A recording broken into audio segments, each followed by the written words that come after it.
Bom dia. Estão me ouvindo aí? Então, para quem não me conhece, eu já vim aqui algumas vezes, depois de muito tempo, e tomei como hábito voltar, né? Conseguir voltar, conseguir preparar uma palestra para vocês, conseguir estar aqui nesse momento, assim como vocês também se propuseram, né, nesse propósito de acordar pela manhã e criar um hábito, né? Fazer honra, fazer jus a esse hábito, isso é muito importante, né? Isso cria uma disciplina, como diz Chico Xavier, né? É o que a gente realmente precisa, 3 vezes disciplina, não só uma vez só, né? Mas reforçar 3 vezes, como Emmanuel diz a ele, né? O que é mais preciso? É mais preciso disciplina. Então, parabéns pela disciplina. Vamos fazer uma honra a ela através de uma prece. Então, vou pedir que nós fechemos os olhos nesse convite do plano espiritual maior. Não é um convite meu, Lucas, não é um convite dessa casa, é um convite de um plano maior para que possamos nos concentrar. Ao fechar esses olhos, eu olho muito, muito mais além do que simplesmente aquilo que me trouxe aqui, que eu imagino que me trouxe, as dificuldades da semana, de uma noite, de um dia, ou o prazer, a forma agradável com que eu lido com essa situação, como eu me coloco aos pés dessa espiritualidade maior, ou pela dor, ou pelo prazer, nós estamos aqui. Por isso tudo nós agradecemos, por esse plano maior, e ao agradecer eu reconheço sua força, seu poder, de fazer com que esse incentivo à disciplina cresça em nossos corações, cresça em nossa mente intelectual, fazendo esse casamento interno entre a razão e a emoção. Aos pés desse Mestre Jesus, nós nos colocamos de coração aberto. Muito obrigado. Que assim seja, né? E se não for, né? Então, e se não for é o tema também da nossa palestra de hoje, né?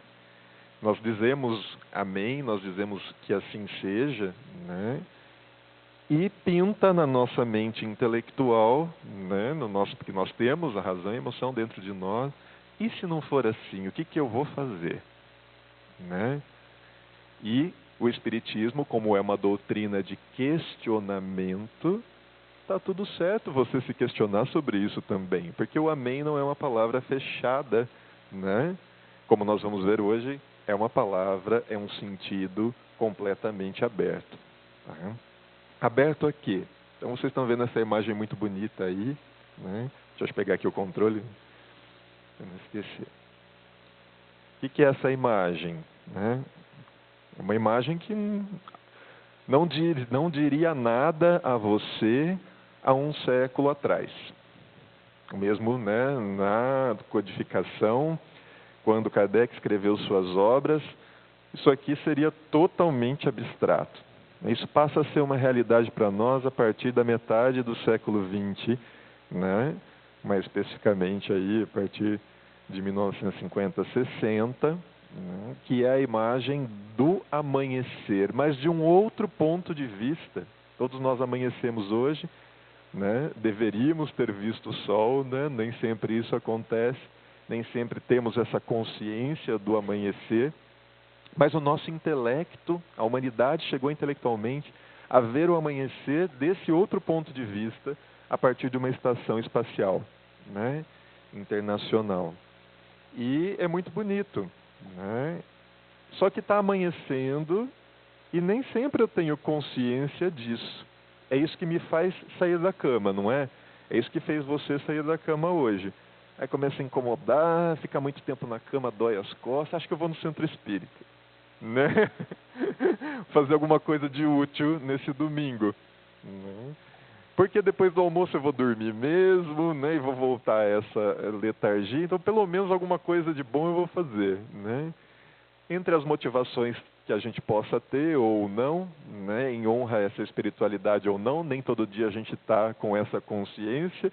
Mas quando você chega aqui na prece, você lembra, olha, existe algo maior. Essa imagem é muito significativa, né? Além de você abrir a janela e ver o sol teoricamente nascendo, né, existe um plano cósmico, né, de ações gravitacionais, de ações que eu não entendo, que mantém esse orbe girando, né, que mantém o sol aonde ele está e em movimento, gente, está tudo em movimento, né? E quando eu estou aqui nesse ponto de referência físico, deitado na minha cama, eu não imagino toda essa ordem e os movimentos que ela faz para que o Sol, teoricamente, subjetivamente, nasça, né? A gente chama, nasceu, né? Mas eu lembrei, por conta disso, né? Eu lembrei de uma música lá da década de 80, fez parte aí da minha adolescência, que ilustra bem o nosso tema de hoje. Vamos ver se eu consigo. Onde que é o receptor mesmo, Léo? Lá? Ah lá. Todo dia o sol da manhã vem e lhes desafia. Traz do sonho para o mundo quem já não o queria. Então é quase um mantra, né? A gente lembra muito bem dessa música, ficou na parada de sucesso aí por muitos anos, quando música de valor e melodia ainda tinha valor mesmo, de fato, né? Pouquíssimas e raras vezes a gente vê isso hoje no mercado atual, né? Mas isso é para a gente lembrar também, né, que o sol, né, aparece. E o que eu sinto com isso? Tem dia que eu sou tirado, né, quase que violentamente da cama porque eu não queria. Essa música mostra isso. Eu não queria, eu queria ficar lá no mundo dos sonhos. O que é o mundo dos sonhos? O mundo idealizado, o mundo ideal, né? O mundo ideal, o mundo idealizado aqui está sendo representado na música pelo sonho, né? Só que isso não acontece, eu não posso ficar lá. Então o sol representa também um desafio para a continuidade da nossa vida. É ele que rege os ciclos do que a gente imagina que seja tempo, né? 365 dias, tudo isso é algo instituído pela observação da natureza, né? E o que vem aí, ó, né? Depois lá para as tantas essa música diz o seguinte, eita, aí, a arte de viver da fé só não se sabe, o que ele fala depois? Fé em quê?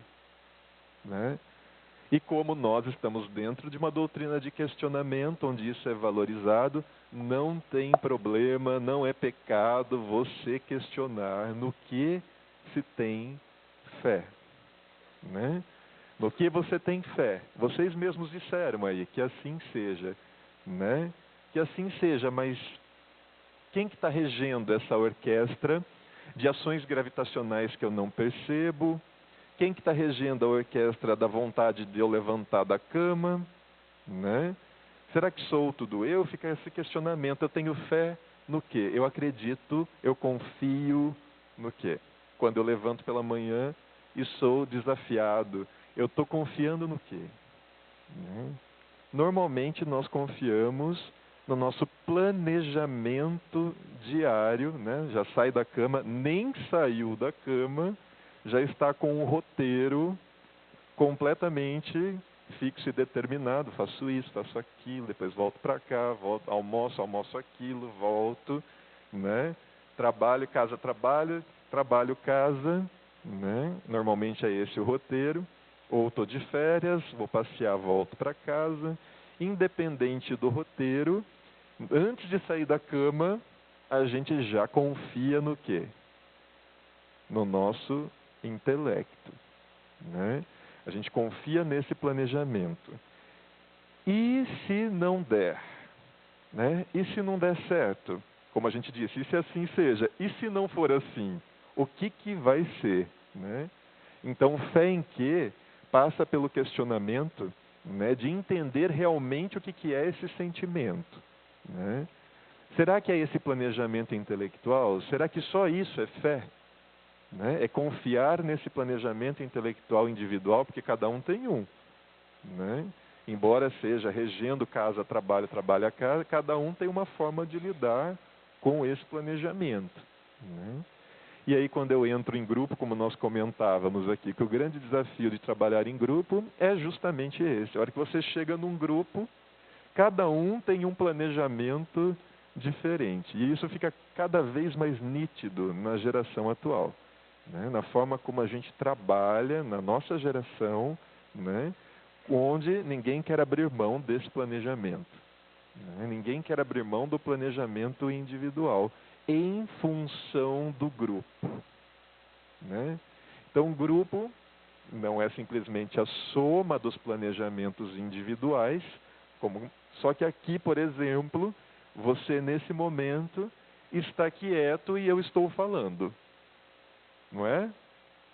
Isso foi instituído, isso faz parte do trabalho, né?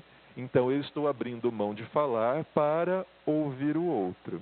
Eu não concordo, eu concordo, é uma forma diferente de lidar com isso, mas estou abrindo mão, estou concedendo, né, que a minha verdade não seja única e absoluta. Isso é fácil, né? Isso é fácil aqui, onde existe uma egrégora, um campo de energia preparado, não só por nós, por uma ordem espiritual, para que eu consiga chegar e ficar quietinho, né? Tranquilo, com o coração aberto, que é o que a gente deseja na prece. Será que eu desejo isso quando eu vou trabalhar também?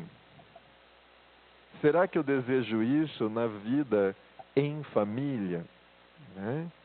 É um questionamento. Para a gente poder entender essa definição de fé. Aí, ó. Mãe de todas as virtudes que conduzem a Deus, cumpre-lhe velar atentamente pelo desenvolvimento dos filhos que gerou, né? Olha só, quantos sentimentos existem na humanidade, né? Então você tem todo um rol de sentimentos nobres chamados de virtude, que a gente, no Espiritismo, valoriza muito, caros, caridade, amor. Mas ele está dizendo aqui, no Evangelho segundo o Espiritismo,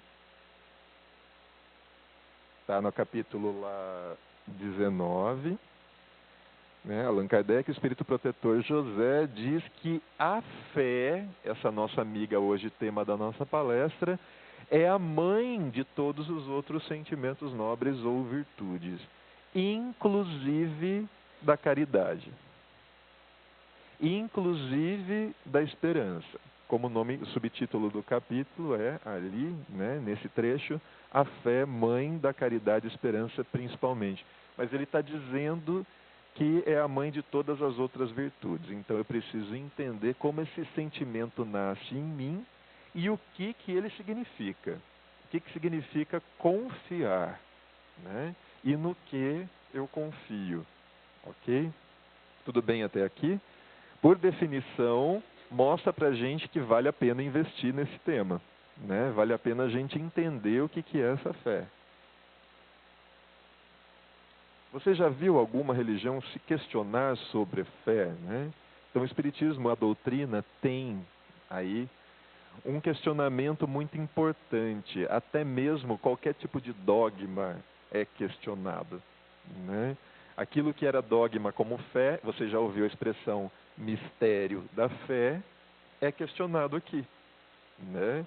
Isso é muito bom, isso é muito esclarecedor, né? E joga a luz. Você pode lembrar, assim, uma imagem que acaba lembrando alguma coisa da história do nosso mestre, né, do mestre Jesus, quando uma mulher, novamente eu trago uma mulher como personagem aqui, porque normalmente elas são deixadas de escanteio aí na história de Jesus, mas tem um papel muito central, muito importante, né? Essa daí em específico tocou simplesmente a roupa dele. E aconteceu alguma coisa. Vocês se lembram dessa trecho? Né? Você vê, as mulheres são tão importantes que você se lembra desse trecho. É quase que inconsciente, né? mostra uma mulher que tocou as vestes de Jesus. O que isso significou? O que isso significou para ela? Significou a cura.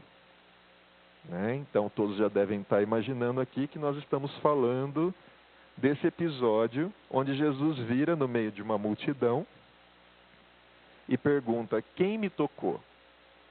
Aí todos os apóstolos falam: mas como? Tem um monte de gente aqui do seu lado, né? Todo mundo está te tocando, mestre, né? Está todo mundo se tocando. Não, mas alguém me tocou de uma forma diferente. Por quê? Pois ele diz outra coisa. Alguém me tocou, insiste ele, porque senti que saiu de mim uma virtude. O que será que é isso? Né? Faz um paralelo ao que a gente está falando, que a fé é a mãe de todas as virtudes. Né? Então saiu uma virtude.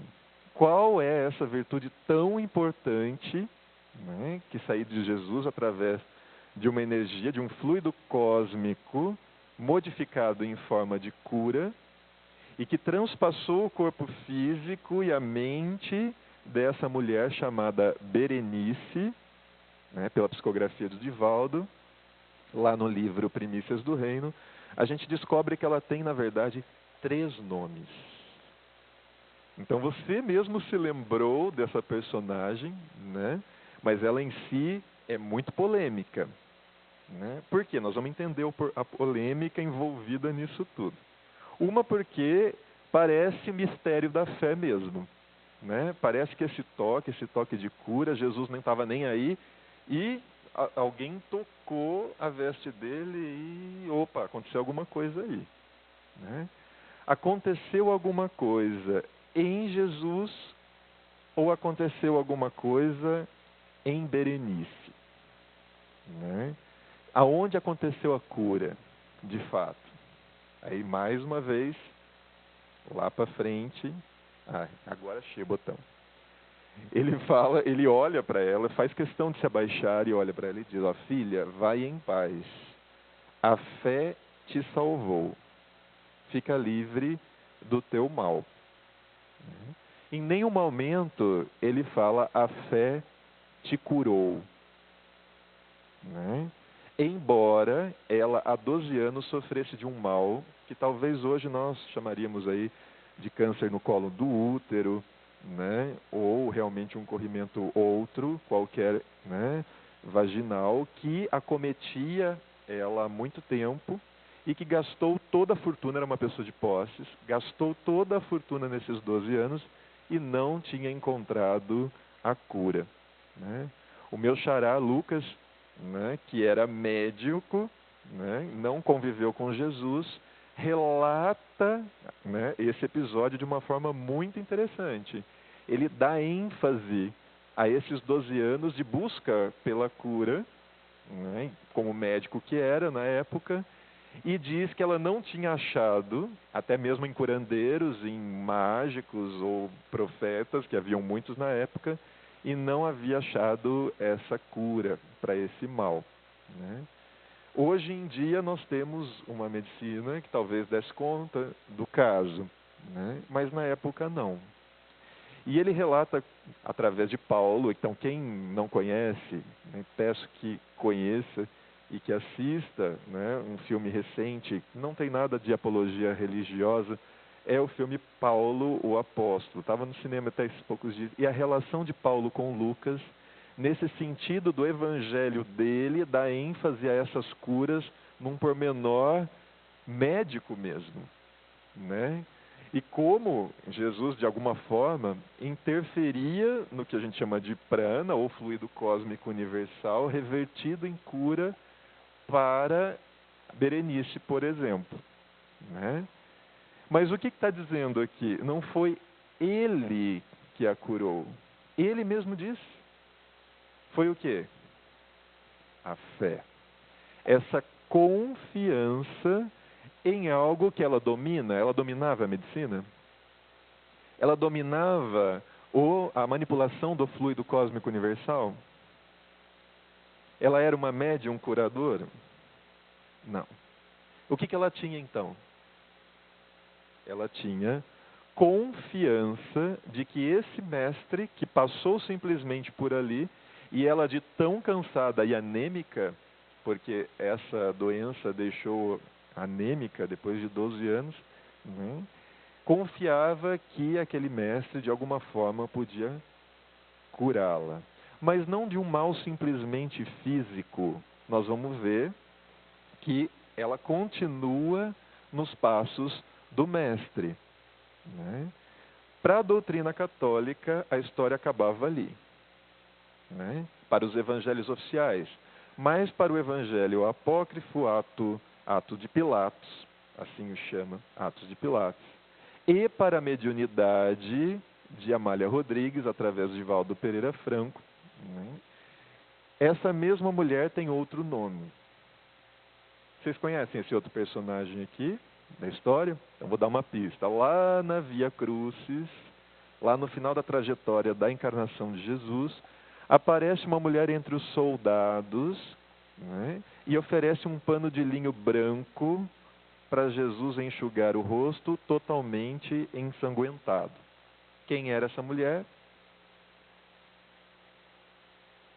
A própria Berenice, chamada pela doutrina católica de Verônica ou Serápia, por isso 3 nomes, né?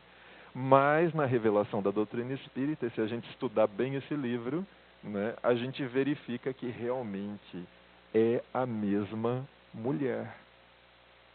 Gente, mas isso é demais. E o que isso significa? Ele não diz nada, simplesmente é um gesto de enxugar. E mentalmente, segundo Amália Rodrigues, ele olha para ela e diz, né, mentalmente, vai em paz, lembrar-me-ei de ti. Né? Existe um outro sentimento aqui, nascido da fé.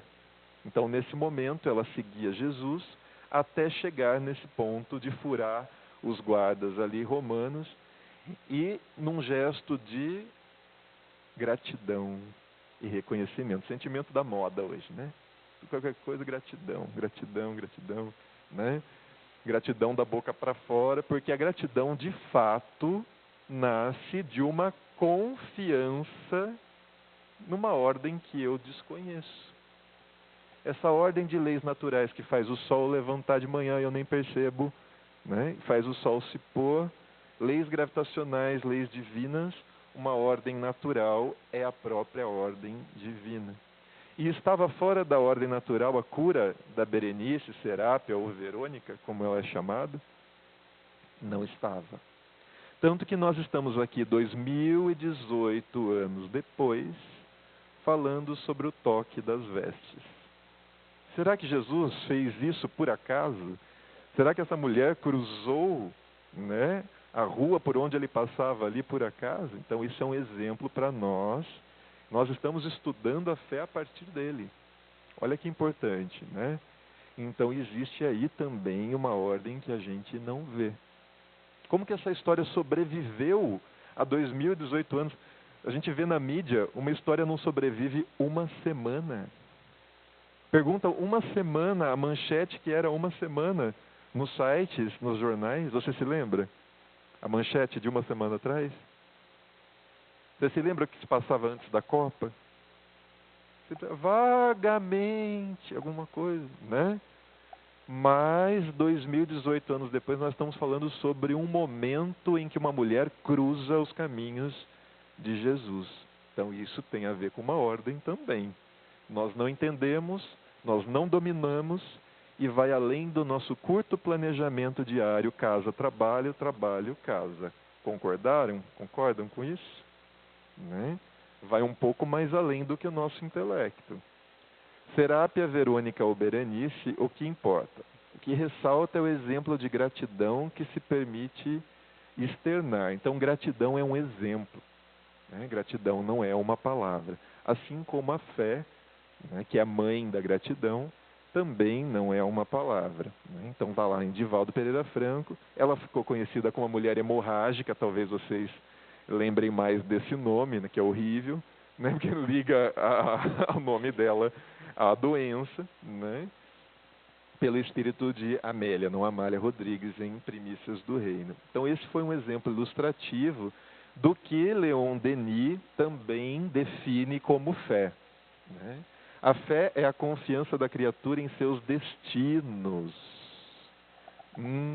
Aí entra uma palavra que os espíritas normalmente não gostam, né? Porque destino tem a ver com que tem a ver com leitura da palma da mão, né? Destino tem a ver com búzios, né? Destino tem a ver com astrologia.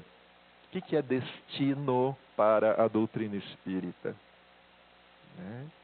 Alguém consegue, aí já começa a complicar um pouco mais, né? Destino exige a leitura de uma obra muito legal que chama O Problema do Destino, do Ser, do Destino e da Dor, do próprio Leon Denis, onde ele vai esclarecer que destino, na verdade, faz parte do tema da nossa palestra de hoje.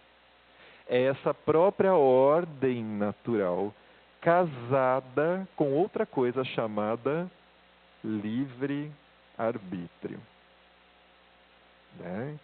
Então, não tem nada opositor a livre-arbítrio na palavra destino, não tem nada que se opõe, né? Porque existe um casamento que normalmente eu não percebo. Um casamento exige diálogo, não exige?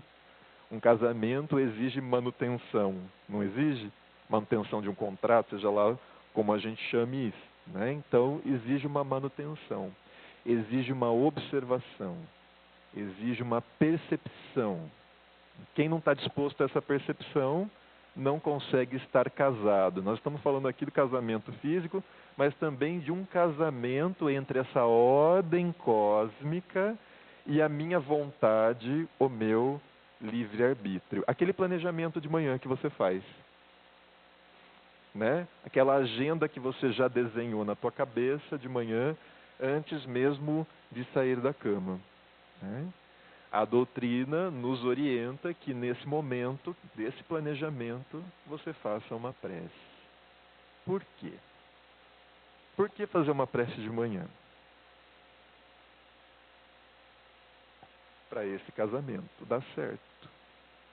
O casamento chamado destino, ninguém adquire essa fé sem ter passado pelas tribulações da dúvida, sem ter padecido das angústias que embaraçam o caminho dos investigadores. Né? Não é quem não quer investigar, é quem quer investigar a própria vida, né? Somos nós, espíritas, né? Feliz quem crê, sabe, vê e caminha firme. A fé, então, é profunda, inabalável e habilita-o a superar os maiores obstáculos. Ou seja, vai existir obstáculo? Vai. E como, né? E como vai existir obstáculo? E esse obstáculo não está na minha agenda, percebe? Não está na agenda da minha cabeça. Por isso a prece. Por isso a recomendação da prece pela manhã. Para que esse casamento dê certo entre uma ordem cósmica que eu não conheço, que eu não domino, com o meu livre arbítrio, a minha livre vontade, né? Se só tiver o livre arbítrio, o que acontece? Se só tiver a livre vontade, caos. É algo que a gente passa com os trabalhos em grupo hoje em dia. Todo mundo é livre, né? Todo mundo está livre para falar o que pensa, todo mundo é livre para falar, né, dizer aquilo que deseja, porém, eu não tenho, né, esse casamento bem resolvido. O que vai acontecer? A própria ordem do grupo não se estabelece. Não estabelece, eu não consigo reconhecer nem a ordem desse grupo que eu estou trabalhando. Nós estamos aqui em grupo, não estamos? Você pode pedir uma parte, levantar a mão e conversar. Está dentro da ordem. E você pode fazer isso. Se tiver uma dúvida, pode falar, né? E o que é? Humildemente, eu baixo a minha agenda. Saiu fora da minha agenda aqui. Tudo bem. Tudo bem. Porque eu estou fazendo a manutenção através da prece. E o outro pensa diferente de mim, né? Não só o outro pensa diferente de mim, como cada um do grupo pensa diferente de mim. Quando isso não acontece, e a gente está numa época que fala, todo mundo é livre, né? todo mundo é livre para falar o que pensa. Realmente é. Mas você está disposto a receber, né, de forma grata, gratidão, né, o que a opinião do outro representa, né, o que a opinião do grupo representa? Nós vivemos isso politicamente, nós vivemos isso nas escolas, né, nós vivemos isso no nosso trabalho, nós vivemos isso na nossa família.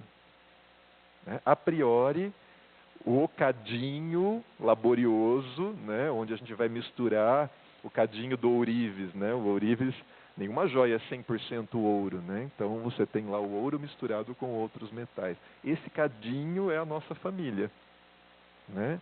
Nossa família não é 100% ouro, tem outros metais que dão a liga, a resistência para essa joia acontecer, para essa joia se materializar, né? Esse cadinho, essas outras joias, isso que eu não gosto, não é tão brilhante, não é tão legal, mas vai dar resistência, né, nessa joia, não pode 18, 24 quilates, isso se chama família. Né? Essa figura do cadinho do ourives existe na doutrina espírita. Né? Então está lá. São obstáculos que, perante esses obstáculos, essa fé é viva e não é um patrimônio transferível. Né? É uma conquista pessoal, segundo o próprio André Luiz, que define a família como um cadinho. Né? Então, André Luiz lá, né, nos lembra que eu não posso sentir fé pelo outro. Ah, mas eu quero. Né? Mas eu quero, isso é caridade. Opa, você está invertendo a ordem das coisas. Caridade é filha de quem? É filha da fé. Né? E quando você passa a filha na frente da mãe, o que acontece? A gente vê na sociedade hoje, né? A gente vê o que isso acontece, o que isso representa, né? Total liberdade. Opa, calma. Né? Passou na frente de uma ordem aí estabelecida. Acontece um caos, ou seja, eu não posso sentir fé pela minha filha ou pela minha mãe, né? Eu não posso direcionar uma prece, mas eu não posso fazer isso pelo outro. Né? Então Jesus, por mais que ele quisesse curar Berenice, e ele é bem interessante essa imagem, ele não estava olhando para ela, não estava direcionando nada especificamente para ela. Qual era o motor? Né? Da onde saiu? Qual foi a direção dessa energia? O que moveu? A própria fé dela. Né? A própria fé dela. Então aí, nós ainda perante essa ordem, a gente se sente meio abandonado. Né? Nossa, mas será que existe mesmo? Né? Tem dia que parece que não existe. Né? Tem dia que parece que eu olho para o sol, ai, coisa, né, banal, né? Bate uma depressãozinha, que não é nem depressão, é uma tristeza. Né? E aí você não quer levantar da cama e tal. Momento de prece. Momento de manter esse casamento vivo. Né? Confiar nesse casamento entre a minha vontade e uma ordem que eu não compreendo. Aí a gente pode responder essa pergunta. Lá na música, né, do Paralamas, que se chama Lagados, que é o nome de uma favela. Isso não acontece na favela, acontece em todo lugar. Né? Ele determina que a pessoa não sabe em que ela tem fé. A música diz isso, é uma afirmação. Só não se sabe fé em quê. Né? Eu tenho fé, mas eu não sei no quê. Né? Nós, aqui dentro da doutrina, podemos dizer no que a gente tem fé.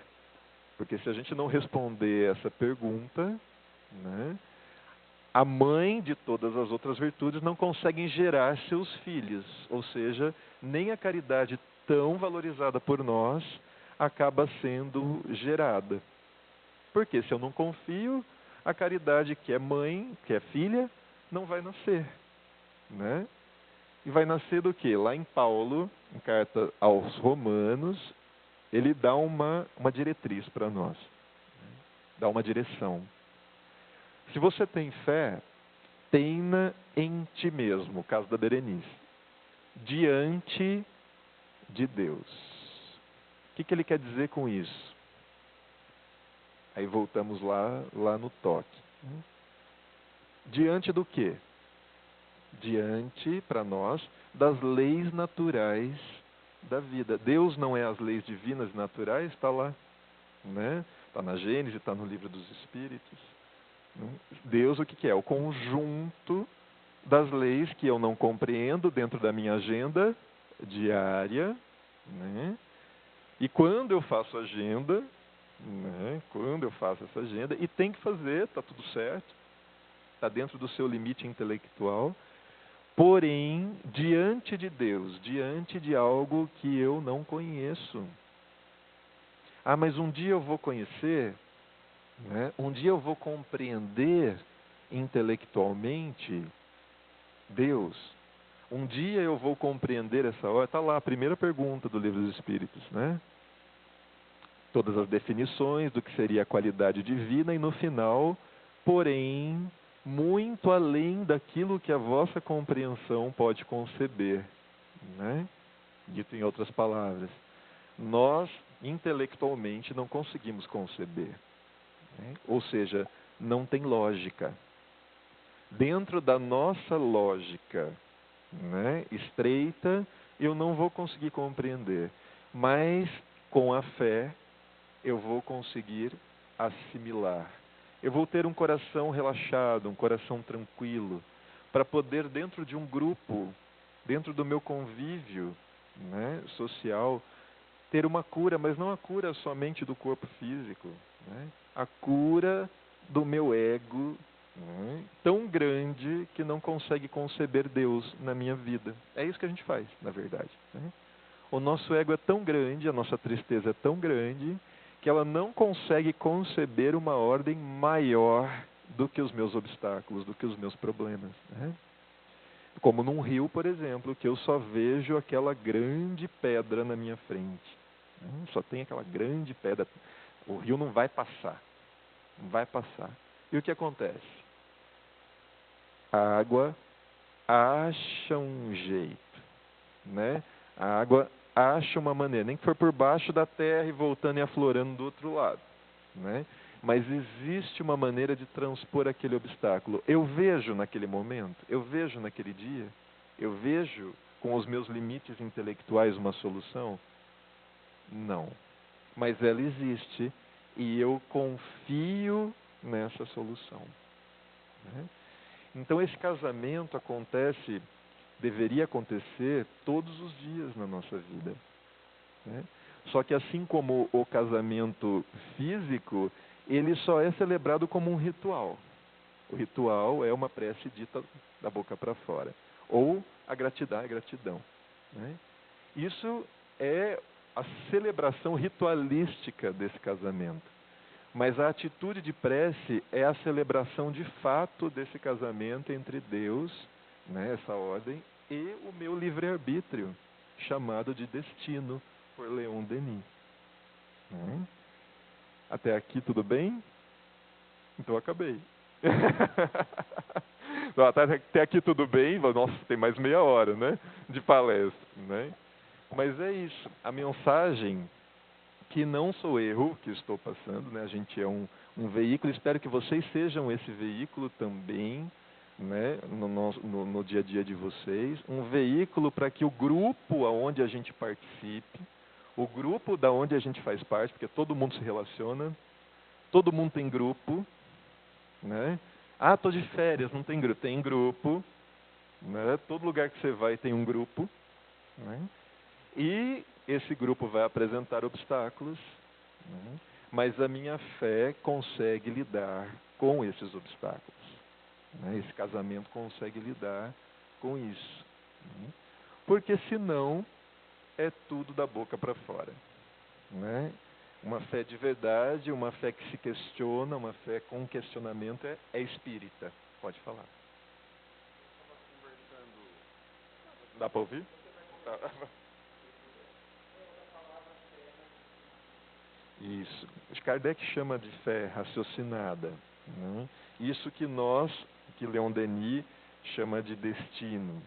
Né? Então, eu gostei dessa palavra, de trazer essa palavra, porque as pessoas têm um pouco de preconceito com ela. Existe destino na doutrina espírita, porém é baseado na fé raciocinada, que Kardec muito bem coloca nas obras dele, né?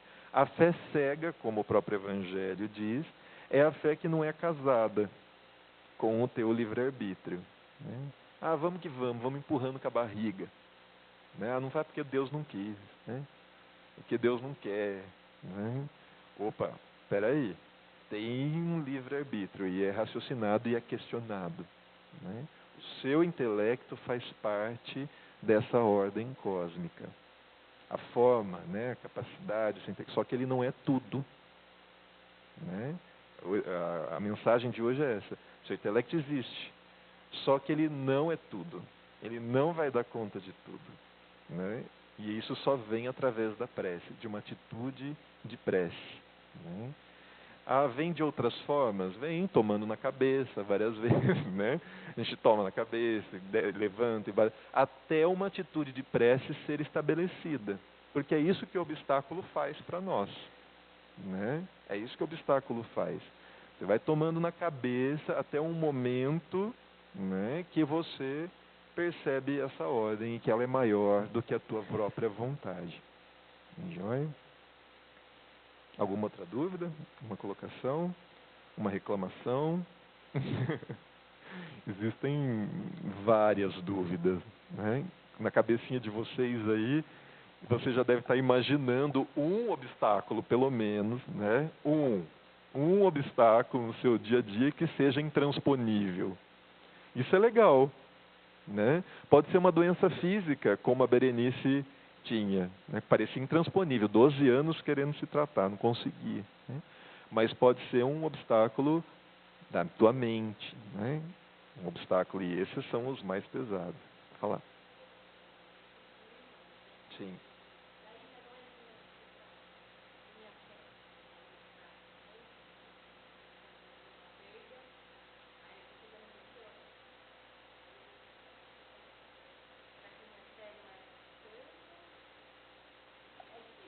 Eu recomendo um poema que eu gosto muito. Não é um poema espírita. É um poema de uma autora americana que morou no Brasil há muito, na década de 60, Elizabeth Bishop. Chama A Arte de Perder. E é muito espírita, embora ela não fosse espírita, né? A arte de perder não é nada sério, né? Embora haja um mistério envolvido, né? Deixa eu me lembrar o trecho bem legal do poema. Embora pareça ser um mistério, né? A arte de perder não é nada sério. Isso é o refrão que ela repete várias vezes. Perca aos poucos e bem sincero. Casas, carros, né? Porque todos os dias nós perdemos coisas, né? Que nós pensamos que eram nossas, de fato, né? Isso emociona um pouco, né? Deveria ter trazido o poema aqui, essa conexão é bem importante, mas prometo que na próxima eu trago, na próxima palestra eu insiro esse poema para vocês. Mas perder sinceramente, porque perder sinceramente é a confiança em uma ordem cósmica. Perca aos poucos, perca todos os dias, não tem problema, né? Não tem problema nenhum, não é nenhum mistério perder. Você não perde o viço da pele, né? Perde ou não perde, embora haja aí, né? La Roche-Posay, tudo aí, né? Perde o quê? Vai perder uma hora, vai perder a saúde. Por mais que você tenha que mantém com mais, uma hora você vai perder, né? Aquilo que a gente acha que é nosso, nossos entes queridos, a gente acha que é nosso, propriedade nossa, né? Põe lá, inclusive, põe a plaquinha propriedade, né? Põe limites na propriedade, né? Põe limites na casa, né? Põe limites na nossa vida, no meu emprego e tal. De fato, perder aos poucos tem a ver com fé, né? Sinceramente. Alguma outra colocação? Dúvida? Eu lembro algumas coisas que me tocam. Eu nem sempre dou exemplos espíritas, porque algumas coisas me tocam fora da doutrina e são espíritas, né?